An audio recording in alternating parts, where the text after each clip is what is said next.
There are various ways to help slow the growth of the cat population and work towards a solution. Historically, the ineffective and costly catch and kill approach was used to control the feral cat population.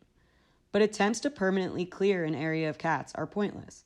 Alley Cat Allies, an organization in animal protection in Maryland, states that euthanasia will never be an effective method to decrease the population due to a phenomenon known as the vacuum effect. This suggests that whenever cats are removed, new cats will move in to take advantage of the newly available resources, such as food and shelter. Another likely option is that the surviving cats left behind will breed to capacity, repopulating the area. I spoke with a volunteer caregiver at a cat colony in East Orange, New Jersey. This colony originally had about 30 cats, but through trap, neuter, release, or TNR, only about half of those cats remain.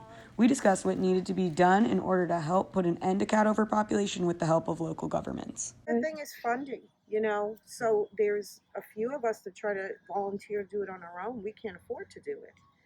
This is a big issue when, we need help. We need towns to accept the program. Volunteer caregivers, just like Julie, have to go out daily to these colonies. They are paying for everything out of pocket, including food, shelters, as well as when a cat gets unexpectedly ill or injured. Since funding is such an issue in solving the problem, I asked how much caring for a colony costs on a monthly basis. Wiping the card, I'm spending at least $60 or $70 a week. So you're talking like 300. So it costs money and it's time, besides our jobs, whatever we do during the day. And this is all volunteer.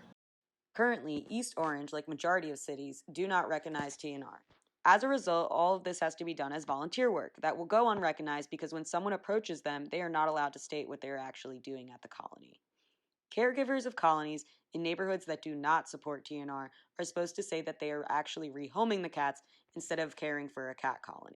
I spoke with a veterinary technician at Bergen County Animal Shelter who also teaches TNR classes as the #1 method of population control. She has been working in the field for years and has discussed with me the pros and cons of TNR. When we started the program, I want to say almost 7 years ago in my town, they wanted something to where we could keep track of colonies, and so we did it. Mm-hmm. And we don't really get as many cats from my town as we used to in the past, so that's a good thing. So it is working. It's just people have to maintain it, and it's hard because you get people who give away cats free, and then they don't want them because they spray or they're in heat and they just throw them out, and so it starts the cycle all over again. We're trying to break that cycle. We're trying to cut down on the cats living outside and just cats in general because there's just so many, and that's why I said it needs to be a law in the state where you fix it, put it back, let it die off, and you're done. Trap, neuter, release, or TNR, is a highly promoted method of animal control for stray and feral cats. It is successfully practiced in thousands of communities and in every landscape and setting. With trap, neuter, release, cats are humanely trapped and taken to a veterinarian to be neutered, vaccinated, and ear-tipped.